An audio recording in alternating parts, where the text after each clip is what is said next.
Kita ini kan makin tidak peduli satu dengan yang lain. HP berhasil untuk mendekatkan yang jauh dan menjauhkan yang dekat. Kita asik sendiri. Sendiri itu. Kita abaikan nih orang-orang yang ada di sekitar kita itu. Sudah begitu tambah corona lagi kita pakai masker kan? Kita pakai masker kita jadi curiga dengan semua orang. Kita datang, kita begini dia itu kita rasa tidak aman itu.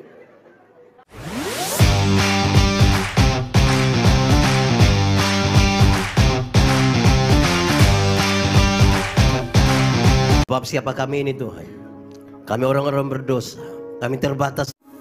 Kami mohon kepadamu Tuhan Allah, arahkanlah hati dan pikiran kami pada pemberitaan firman saat ini.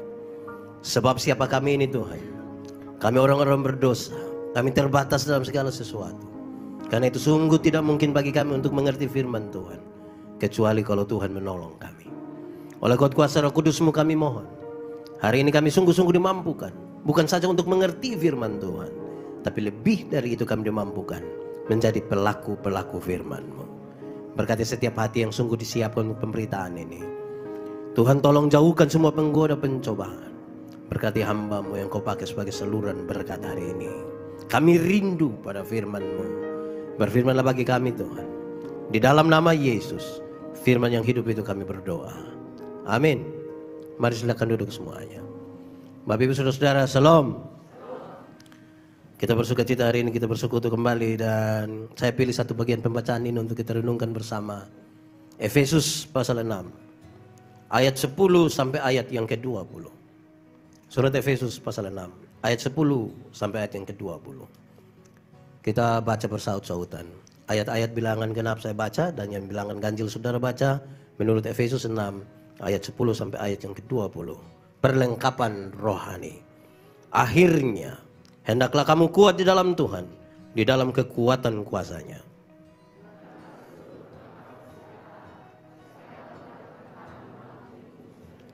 Karena perjuangan kita bukanlah melawan darah dan daging, tetapi melawan pemerintah-pemerintah, melawan penguasa-penguasa, melawan penghulu-penghulu dunia yang gelap ini, melawan roh-roh jahat di udara.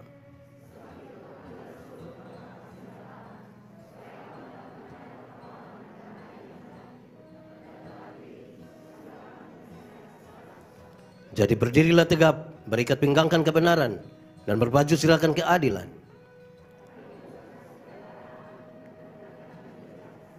Dalam segala keadaan pergunakanlah perisai iman, sebab dengan perisai itu kamu akan dapat memadamkan semua panah api dari si jahat.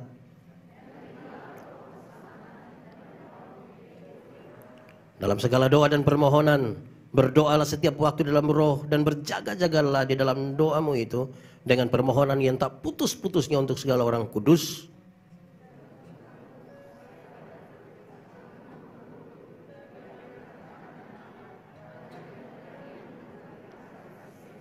Yang kulayani sebagai utusan yang dipenjarakan. Berdoalah supaya dengan keberanian aku menyatakannya sebagaimana seharusnya aku berbicara. Demikian firman Tuhan. Berbahagia setiap orang yang mendengar firman, memelihara dan melakukan dalam hidup setiap hari. Shalom. Sekali lagi, shalom. Saudara-saudara, Paulus meninggalkan jemaat di Efesus. Jemaat di Efesus itu bukan jemaat yang besar dan luar biasa. Mereka kelompok kecil. Mereka bukan orang-orang yang punya kekuatan sosial, tidak punya kekuatan politik. Jadi saudara bisa bayangkan mereka sangat sederhana. Tapi Paulus sadar betul bahwa Paulus meninggalkan mereka dalam situasi dunia yang tidak aman. Bagi Paulus, dunia ini medan pertempuran. Dan medan pertempuran ini dihadapi juga oleh orang-orang sederhana itu. Mereka yang percaya Tuhan itu. Paulus coba membedakan. Karena ini medan pertempuran, pasti ada musuh. Tapi musuh itu ada yang kelihatan, tapi juga ada musuh yang tidak kelihatan. Kalau musuh yang kelihatan, mungkin gampang. Dia datang dari sana, silih. Atau kalau saudara ikut karate, lawan. Bagaimana kalau musuhnya tidak kelihatan? Saya mau tanya saudara, corona itu kelihatan atau tidak kelihatan? Tidak kelihatan. Kalau suanggi, kelihatan atau tidak kelihatan? Itu kadang-kadang kelihatan, kadang-kadang tidak kelihatan. Tapi saya kira di sini tidak ada yang suanggi, itu tidak apa-apa.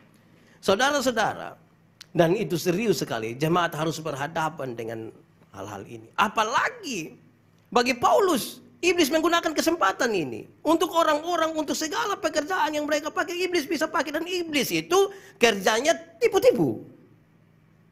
Sekarang saya tanya saudara, tipu itu boleh atau tidak? Tipu boleh atau tidak? Tidak boleh. Kalau untuk kebaikan kita tipu boleh? Saudara kita tidak rela ini. Ulang, tipu itu boleh atau tidak? Kalau untuk kebaikan kita tipu boleh? Tidak boleh. Tidak ada tipu untuk kebaikan. Tipu itu tipu. Karena satu tipu akan melahirkan tipu yang baru. Bapak, kenapa tidak pergi gereja? Perasaan yang pendeta tanya, dia bilang, saya sakit Bapak. Ini tipu ini. Kita ketemu dia punya istri, kita bilang, Mama, bilang Bapak ada sakit. Karena ibu tidak tahu, ibu bilang, tidak. Kita ketemu Bapak tua, kita bilang begini, Bapak tidak sakit Ma. Dia bilang, saya sakit tapi saya belum kasih tahu Mama. Itu sudah itu sudah itu. Alkitab bilang, bapa dari segala penipu ialah iblis. Daripada saat kita menipu, kita pun bapa pun nama iblis. Di sini ada yang di pembapa nama begitu. Pak Pendeta, kami di sini tidak tipu Bapak. Kami hanya biasa pakai dua kata, sebenarnya dan tapi. Bapak kenapa tidak pergi gereja? Sebenarnya saya pergi Bapak. Tapi, kalau tapi itu tidak pergi. Kakak kenapa tidak ambil bagian dalam pelayanan? Sebenarnya saya ikut Bapak. Tapi, kalau tapi. Jadi kalau sebentar pulang dari sini, ketemu temani yang jalan-jalan tapi tidak gereja, terus kita tanya, kenapa tidak gereja? Terus dia langsung bilang, sebenarnya, sudah. Saya sudah tahu kamu maksud itu, tidak usah lanjut lah itu. Jadi bikin sederhana sekali. Nah saudara, Paulus meninggalkan jemaat, dia pergi mana? Masuk penjara. Paulus masuk penjara karena pencuri? Tidak. Lalu kenapa dia masuk penjara? Karena dia coba-coba beriman kepada Yesus. Keputusan untuk beriman kepada Yesus itu yang membuat dia masuk penjara. Ini hal yang sangat bertentangan dengan kerinduan banyak sekali orang percaya. Banyak orang ingin percaya kepada Yesus supaya bebas dari masalah. Supaya kalau dia tidak boleh sakit. Supaya kalau dia sakit kepala cukup bilang dalam nama Yesus sembuh. Supaya kalau dia ada utang yang tinggal dalam nama Yesus. Tidak bisa. Ada harga yang perlu dibayar dalam sebuah keputusan untuk percaya kepada Yesus. Saya mau tanya saudara, saudara percaya Yesus? Yakin? Percaya saja atau percaya sekali? Sosial? Penjara? Saya lihat saudara tidak rela ini. Karena dia di penjara itulah, tiap-tiap hari dia ketemu dengan prajurit-prajurit Romawi yang pakai pakaian lengkap dari ujung kaki sampai ujung kepala. Dia coba perhatikan dan dia pakai gambaran itu untuk mengajarkan sesuatu kepada jemaat-jemaat di Efesus. Dia mulai dan dia bilang begini, situasi memang rumit, tapi kamu harus memulai sesuatu. Pakailah ikat pinggang yang namanya kebenaran. Pakai ikat pinggang yang namanya apa? Saudara tahu ikat pinggang? Ada pakai? Ikat pinggang fungsinya untuk apa? Untuk kasih kuat celana. Nanti mungkin untuk aksesoris juga ya. Ibu-ibu kalau pakai baju terlalu besar begini, lebih pakai ikat pinggangnya biar dia kecil sedikit. Tapi di tempat ikat pinggang itulah prajurit-prajurit ini menyarungkan pedangnya. Supaya apa? Supaya dia bisa bergerak bebas.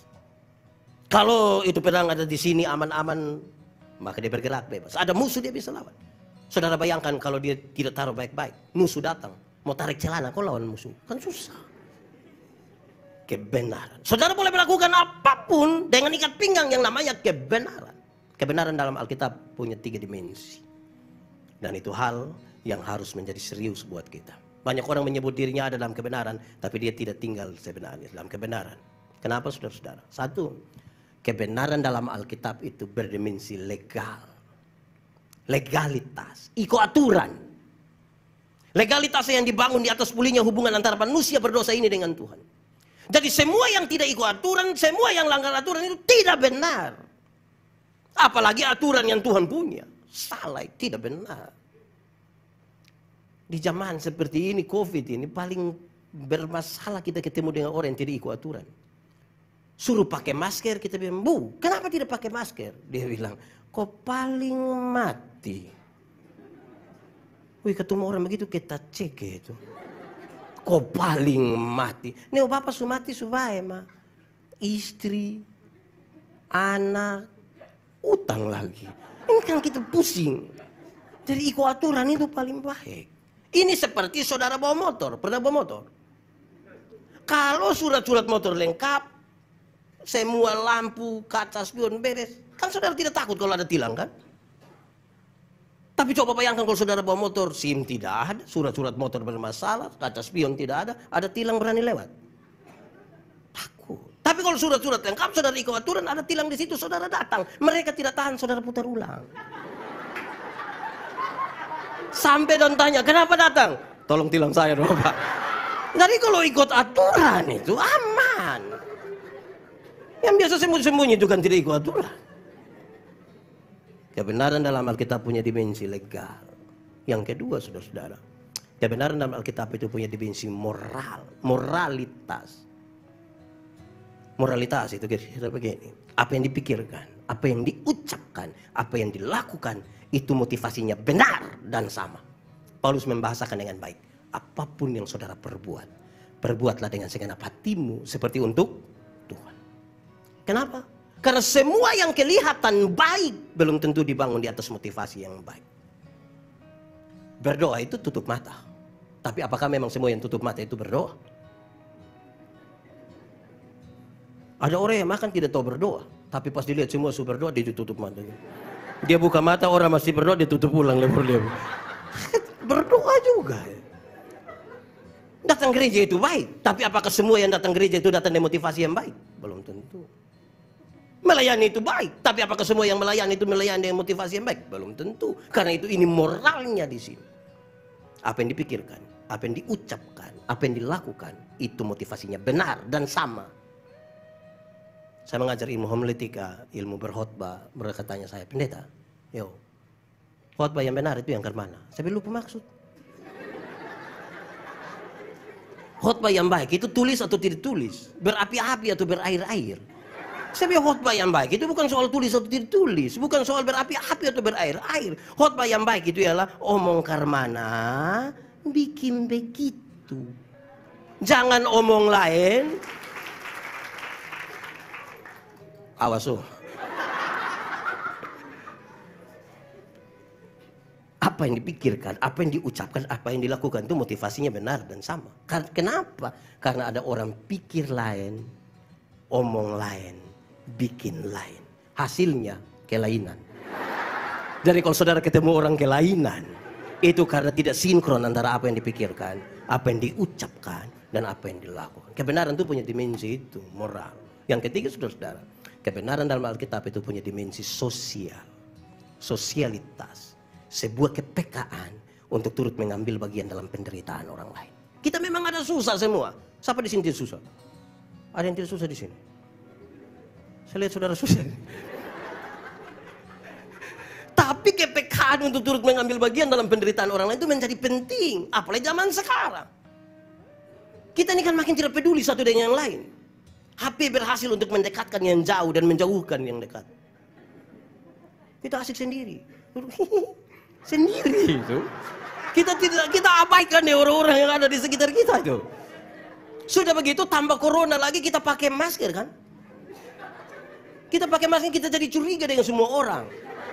Kita datang, kita begini dia itu kita rasa tidak aman itu. Masker ini kan tidak bisa dipinjam juga toh. Siapa yang datang lupa masker, kakak pinjam kakak pun. Itu bahaya itu.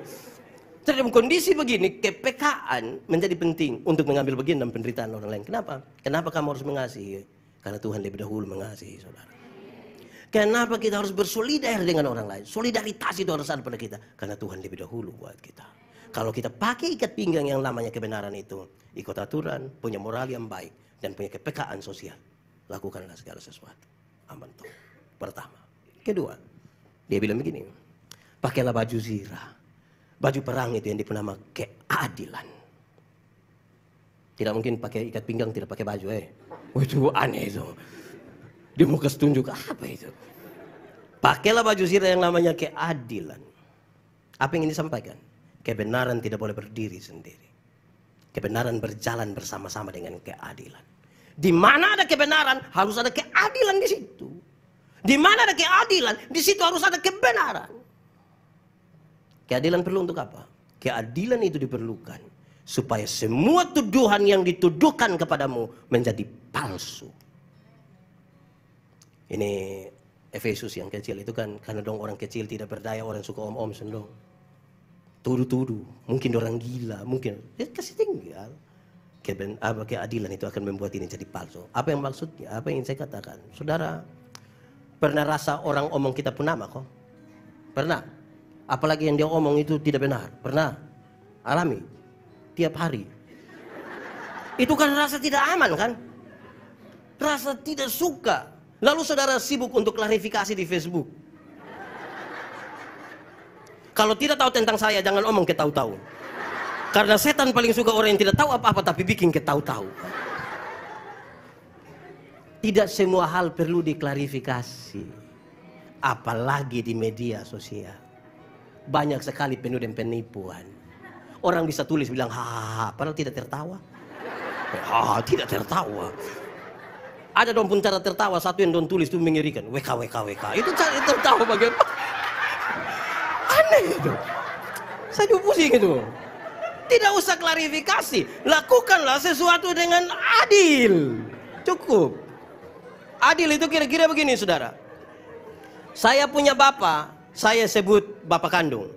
Saya punya istri pun bapak, saya sebut apa?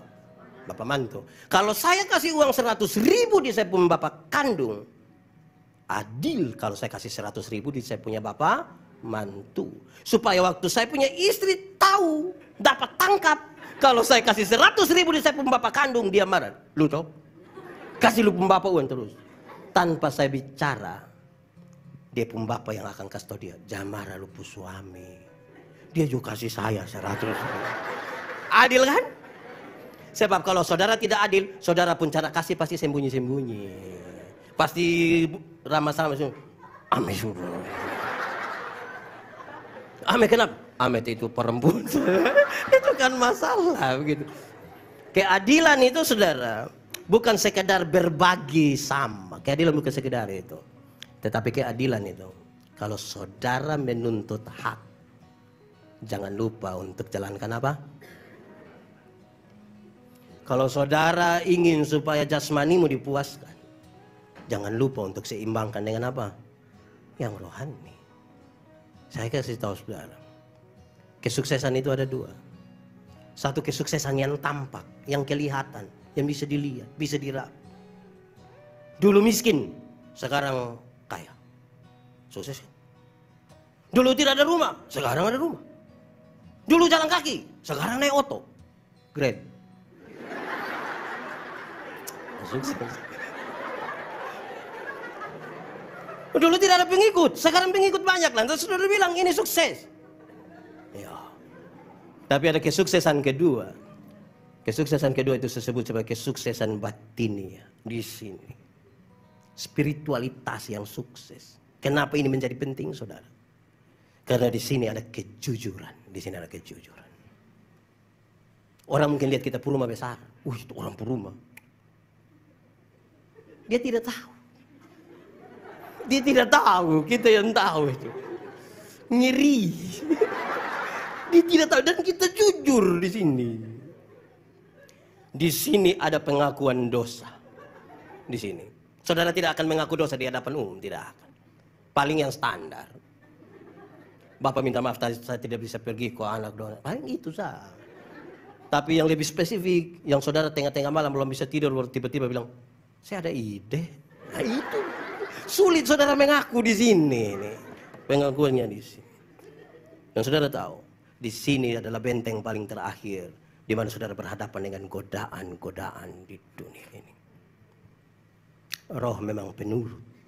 Tapi coba angkat tangan yang di daging Sulaiman.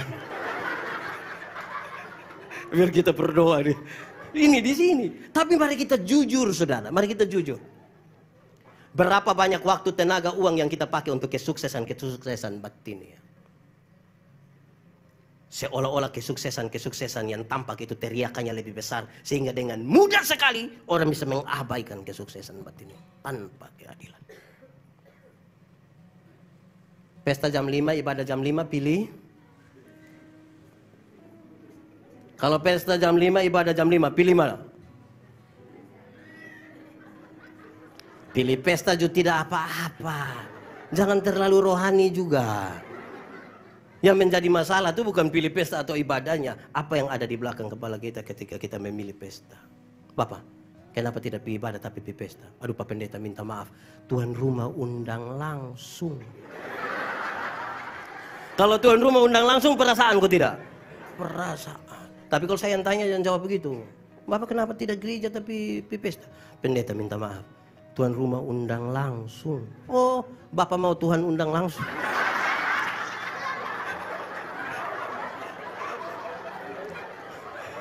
Kalau Bapak mau Tuhan undang langsung, kita minta Tuhan undang Bapak sekarang. Jadi butuh keadilan. Jangan kita ini, jadi di mana kebenaran ada, mesti ada keadilan. Terus Paulus bilang begini, pakailah sepatu, pakailah kasut, pakailah alas kaki yang disebut nama kerelaan. Kerelaan untuk memberitakan Injil damai sejahtera. Itu tentara-tentara Romawi dong, itu kalau pakai itu rompung kasut itu. Jalan kaki, masuk hutan, injak duri, segala macam. Berita Injil ini harus disampaikan dimanapun, situasi apapun dengan kerelaan. Saudara melakukan sesuatu tidak rela, itu tidak aman. Saudara menyiksa dirimu sendiri. Saudara kalau senyum tidak rela, susah. Susah itu. Mesti segala sesuatu dengan rela. Kalau tidak rela susah. Saudara datang ke gereja harus datang dengan rela. Saudara kalau melayani harus melayani dengan rela. Ada banyak suami kalau istri bilang, Pak, gereja pertama. Daripada ribut dengan istri lebih datang toh. Tapi kalau datang dan tidak rela, dia duduk diam, dia lihat. Kita kira dia merenungkan firman. Padahal dia bayangkan kurang aja kalau tadi saya tidur mungkin episode keberapa. Jadi kalau tidak rela itu saudara. Saya mau tanya saudara, pernah putus cinta? Pernah? Terus-terus? Saudara kalau putus cinta dan tidak rela, saudara menderita seumur hidup. Kenapa? Karena kalau dia kasih naik foto dan dia pun tanta, kita yang sakit hati. Padahal dia pun tanta. Dia pun om. Jadi harus dia rela. Kalau saudara tidak bersedia rela, tidak bisa. Dia koma di situ, dia lanjut. Tapi ini kerelaan untuk memberitakan Injil. Injil itu berita pembebasan.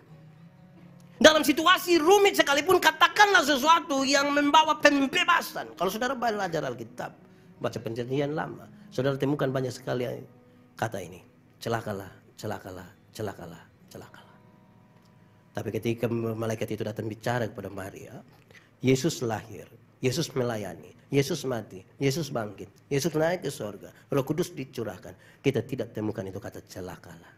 Kita dapat satu kalimat sepotong. Jangan takut. Memang ada masalah, tapi jangan takut. Memang ada persoalan, tapi jangan takut. Masalah itu kan pasti ada. Saudara punya masalah? Tidak usah omong. Saya lihat ini muka masalah semua. Masalah ialah kesenjangan antara harapan dan kenyataan. Harapan menikah umur 28. Sekarang sudah 38, masalahku tidak. Tugas kita adalah bawa berita pembebasan, kabar baik itu. Ada orang datang pada saya, Pak Pendeta, saya orang terlalu berdosa. Saya kasih tahu dia, jangan takut. Saya juga berdosa. Tapi Yesus kasihnya lebih besar dari kita pun dosa. Itu berita pembebasan. Jangan sampai ada orang datang kasih tahu, Pak Pendeta, saya ini terlalu berdosa. Memang lu muka berdosa. Lu muka berdosa. Lu kalau tidak bertobat, lu kaki tangan lompatan semua nanti lu. Itu bukan berita pembebasan. Itu berita bikin takut. Siapa yang datang dalam nama Tuhan, dia bawa berita damai sejahtera. Setan itu yang biasa bakas takut. Wah, itu setan.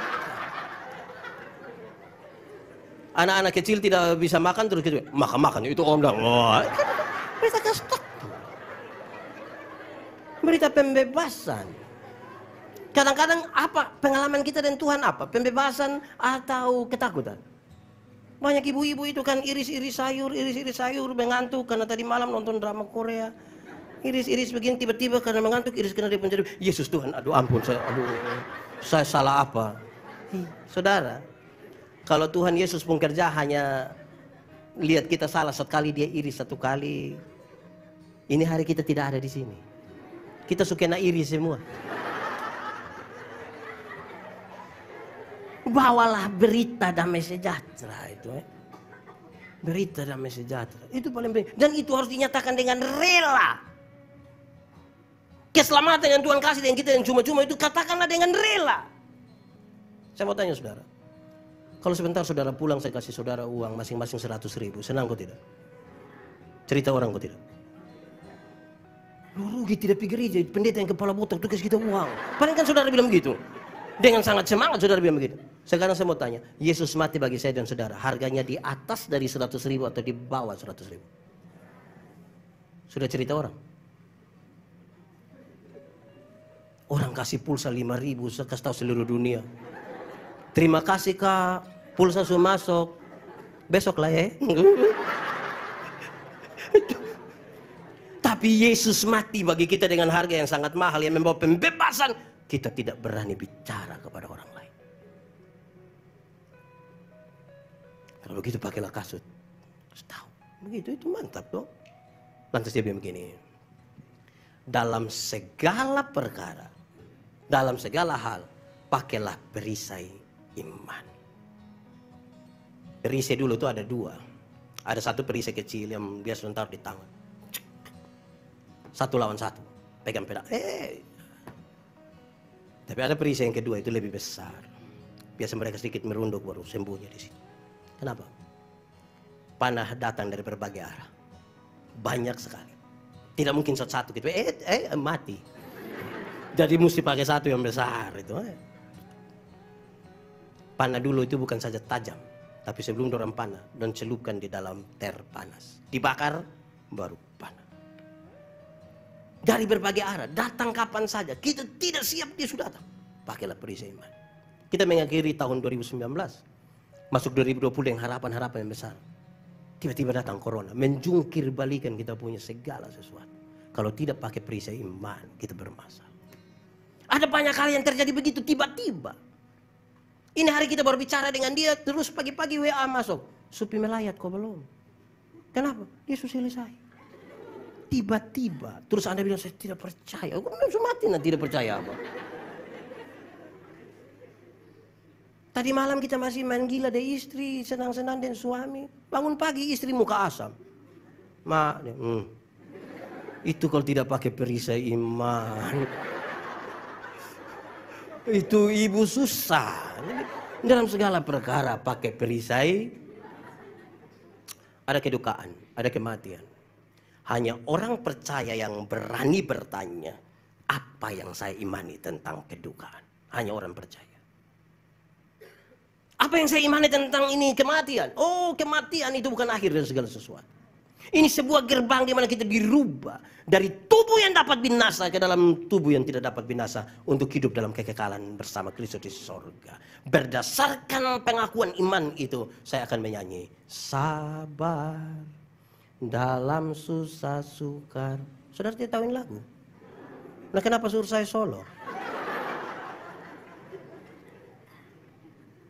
Jangan ada orang yang mati, ada sedih-sedih lah di situ karena numpung Bapak mari kita datang pakai Bapak sebelum firman saya satu lagu. Lantas dia bilang, di dalam doamu kau sebut namaku. Separuh di interlude-nya suruh anak kecil satu baca puisi dengan judul Ayah. Terus saudara kiri itu roh bekerja. Untuk segala perkara tanya apa yang saya imani. Untuk segala perkara. Terus dia bilang begini. Terimalah ketopong keselamatan. Pelindung wajah yang dia pun nama keselamatan. Bukan masker ya. Pelindung wajah. Itu serius. Kenapa? Bicara tentang keselamatan. Kalau kita harus berdiri hari ini di sini. Kalau kita punya keyakinan iman nanti mati masuk surga, itu semua karena Tuhan kasih. Kalau saya masih berdiri di sini itu kan keselamatan yang Tuhan berikan. Dan terimalah itu. Bahwa kalau kita masih ada ini hanya karena Tuhan. Dan kalau bicara tentang keselamatan, hanya ada satu kata kunci, pengampunan. Tapi ini serius saudara, kenapa? Setiap kali bicara pengampunan, Tuhan Yesus ajar kita berdoa. Ampunilah kami akan kesalahan kami, seperti kami mengampuni orang lain yang bersalah kepada kami. Wow.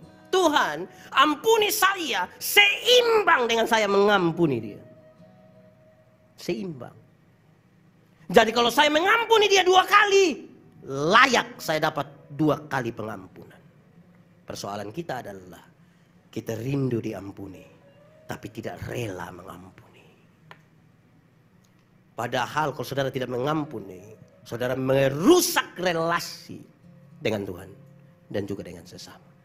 Terus saudara tiap-tiap hari ada pada ruang-ruang doa, berlutut terus berdoa dalam relasi yang rusak tanpa pengampunan.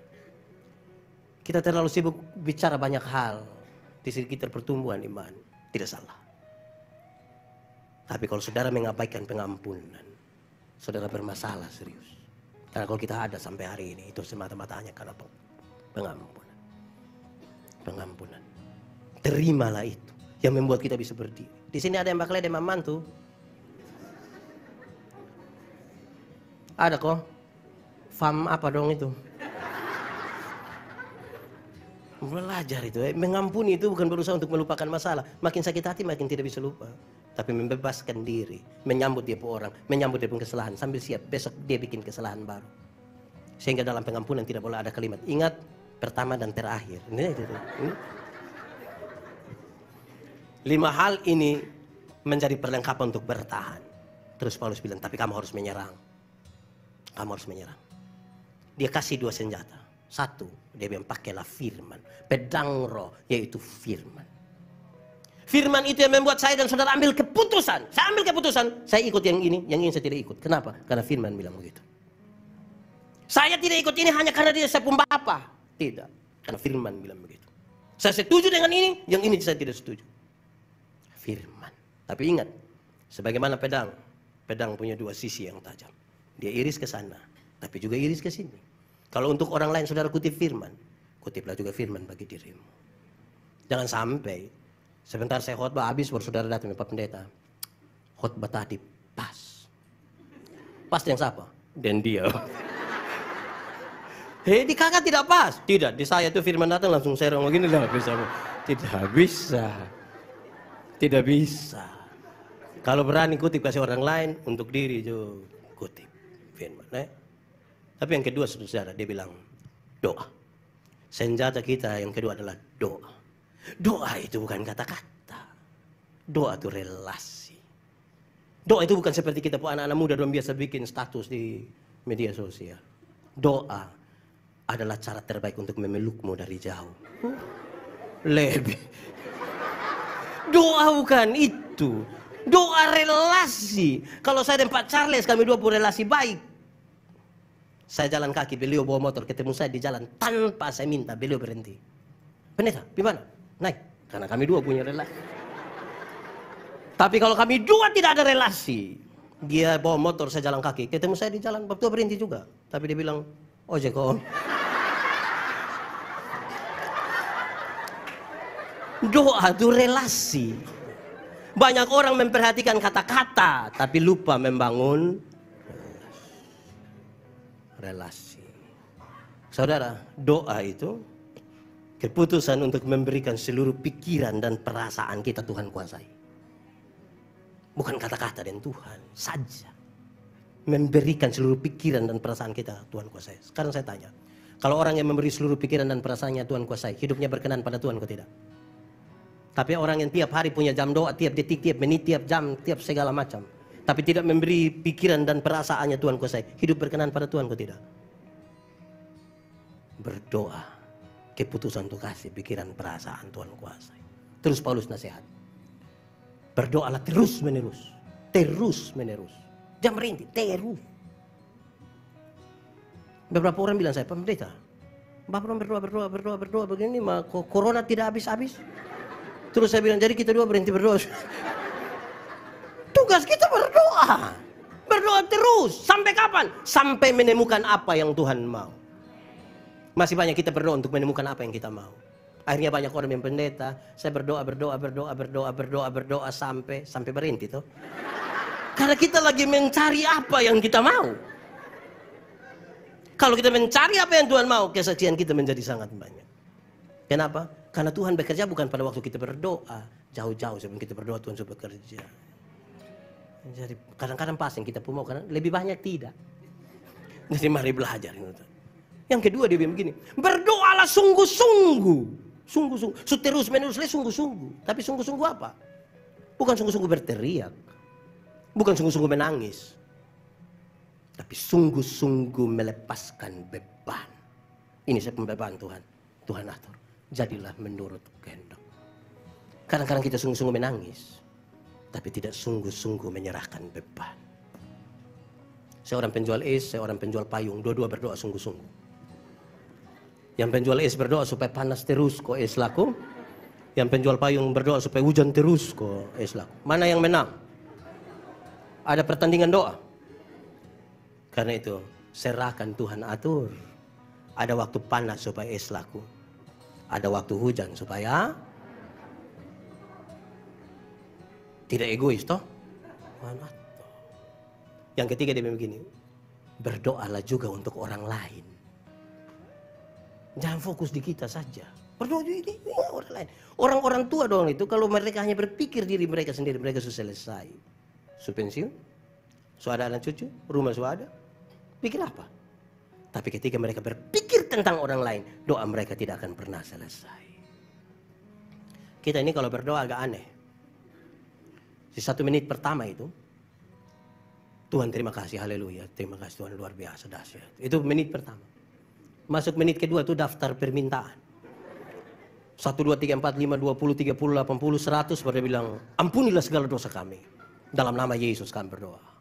Separuh sebelum ampuni ditambah 1 kalimat. Sebenarnya masih banyak yang ingin kami pilih. Nah 100 tadi kurang. Tidak salah. Karena kalau kita tidak minta kepada Tuhan, kita mau minta pada siapa? Tapi jangan itu 100 poin itu hanya untuk kita pun diri sendiri. Syafaat itu kan urusannya dengan orang lain. Belajar pikir orang lain. Gitu. Itu menjadi serius. Ini yang kemudian saya gambarkan sebagai sebuah bentuk kedewasaan dengan Tuhan. Kalau ini hal ada yang kita dewasa. Tapi saya bilang di mana-mana, dewasa itu ada 3. 1, dewasa biologis. Dewasa biologis itu yang itu hari kita pemberat badan hanya 37. Sekarang 73. Itu dewasa biologis. Dewasa biologis itu hari kita pakai celana nomor 27 tidak ada masalah karena perut rata saja. Sekarang ke perut ada 3. 1, 2, 3. Siapapun bisa begitu. Makan tidur, cocok. Yang kedua, dewasa psikologi. Dewasa psikologi tidak tergantung umur dan berat badan. Umur 40 tahun mau tukang tersinggung. Sedikit-sedikit tersinggung. Sedikit-sedikit tersinggung. Sedikit-sedikit tersinggung. Tersinggung kok sedikit-sedikit. Orang baru lihat apa? Wah, itu hanya badan saya yang besar dia sesungguhnya. Yang ketiga, dewasa iman. Dewasa iman tidak tergantung berapa lama kita jadi orang Kristen. Tidak tergantung berapa lama kita melayani Tuhan. Dewasa iman itu, ada anak umur 3 tahun dia bisa pikul ini mimbar. Bisa? Tidak. 17 tahun kemudian dia umur 20 tahun. Dia bisa pikul ini mimbar. Yang berubah mimbar atau itu anak. Itu dewasa iman. Tidak akan pernah meminta beban menjadi ringan. Tapi dia berdoa meminta bahu yang semakin kuat. Karena dia tahu kalau Tuhan izinkan dia punya masalah. Tuhan tahu seberapa kuatnya dia. Untuk anak SD Tuhan kasih soal SD. Untuk SMA Tuhan kasih soal SMA. Pas dengan kuat. Orang dewasa iman tidak akan pernah meminta orang lain berubah. Tapi siapa yang berubah? Kita kadang-kadang terlalu sibuk suruh orang lain berubah. Tanpa mau rubah diri sendiri. Bagaimana saya menggambarkan selanjutnya? Ini yang saya sebut dengan nama kedekatan dengan Tuhan. Melekat dengan Tuhan. Pakai bahasa Kuba melekat itu apa? Makaditi. Tidak bisa dilepaskan. Makaditi. Menjelaskannya pakai lagu lama paling pas. Aku mau makan. Aku mau tidur. Pokoknya semua ingat kamu. Bayangkan kalau ada nona datang. Terus laki-laki bilang, Kak, saya mau tidur ke kampung muka. Saya mau jalan ke kampung muka. Saya mau kakak bumuka, kakaknya beta. Sonde. Kakak beba. Tapi itu berarti begitu, melekat betul dengan Tuhan. Artinya saudara, dimanapun kita sama-sama dengan Tuhan. Ada orang yang dia hanya ada dengan Tuhan itu ketika dia ada dalam ruang-ruang penyembahan. Tapi satu langkah ketika dia meninggalkan gereja, dia meninggalkan Tuhan. Tuhan harus ada pada waktu kita jalan, waktu kita tinggal sama-sama harus ada Tuhan. Ibarat kalau kita di rumah ada tamu datang, biar suami istri bertengkar, berkelahi. Kalau ada tamu tiba-tiba dua baik.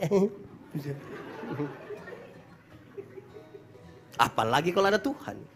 Kalau Tuhan ada di situ, kita mau tampar di situ. Untung baik ada Tuhan. Setiap kali mau maki, untung ada Tuhan. Itu yang pernah melekat dengan Tuhan. Saudara-saudara, saya ingin mengakhiri ini. Saya ingin menyampaikan kepada saudara bahwa kadang-kadang kita ini memisahkan terlalu kuat antara kehidupan nyata dan iman. Padahal iman itu yang menggerakkan kita. Beberapa orang ketika disuruh untuk ikut protokol kesehatan dia bilang, mati Tuhan suator. Gereja kok takut? Nah, iya, coba pilih liba. Nah dari atas baru bilang, mati Tuhan suator. Saudara, mati yang Tuhan suator itu persoalan di sini. Terus yang di sini dia konek ke otak, ke kaki, tangan, badan semua dia kasih tahu. Hei, mati Tuhan suator. Jadi ingat otak tolong perintah kaki tangan dong. Karena mati Tuhan suator, maka kalau ada otot lari kencang jangan lompat di tengah. Mati Tuhan suator. Saudara, saudara percaya kalau masa depan itu ada dalam tangan Tuhan? Ini kalimat yang menarik. Kalau kita sibuk urus Tuhan urusan, Tuhan pasti sibuk urus kita urusan. Kalimat ini kalau tidak ditafsirkan dengan baik kita sesat. Kenapa? Kerjakanlah bagian yang perlu engkau kerjakan, biarkan Tuhan mengerjakan bagiannya. Apa maksudnya? Kalau saudara percaya bahwa di dalam Tuhan ada masa depan bagi anak-anak, betul, saya juga amini itu. Tapi yang dampingi itu anak untuk ikut sekolah online itu dia pun mama, bukan Tuhan. Saya sangat percaya kalau masa depan untuk sebuah anak tentu ada dalam nama Tuhan. Saya tahu itu, saya percaya, saya aminkan itu. Tapi yang antar itu anak di sekolah itu dia pun mama dan dia pun bapak, bukan Tuhan. Siapa yang pagi-pagi mau pergi pelayanan dia berdoa, Tuhan, saya mau pergi pelayanan, Tuhan tolong jemput adik dong bawa pergi sekolah ya. Tuhan kalau jemput pulang kita menangis. Jadi kerjakanlah bagian yang perlu Anda kerjakan. Terus biarkan Tuhan mengerjakan bagiannya. Mari kita tunduk kepala di hadapan Tuhan Allah. Kita angkat hati kita pada Tuhan. Firman Tuhan berkata kalau kamu dengar suaranya, jangan keraskan hatimu. Kita percaya bahwa tidak ada benih firman Tuhan yang pergi dengan sia-sia. Mari kita buka hati kita pada Tuhan dan berkata sesuatu dengan jujur. Ingat, manusia bisa kita tipu. Tapi Tuhan melihat sampai kedalaman jiwa kita.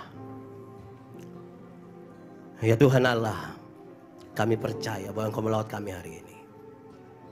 Satu hal yang kami percaya, kalau Tuhan tinggal di dalam kami dan kami di dalam Tuhan, benih-benih firman-Mu akan bertumbuh dan berbuah dalam hidup kami.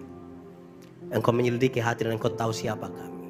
Yang hari ini sungguh-sungguh merasakan sesuatu dari tangan Tuhan. Dari firman-Mu. Kalau mereka ingin mengambil komitmen, bersama-samalah dengan mereka. Kami pulang dengan sukacita, kami percaya bukan karena tidak ada masalah, tapi karena kami tahu Tuhan tidak pernah biarkan kami sendiri. Jadilah kepada kami menurut kehendak-Mu.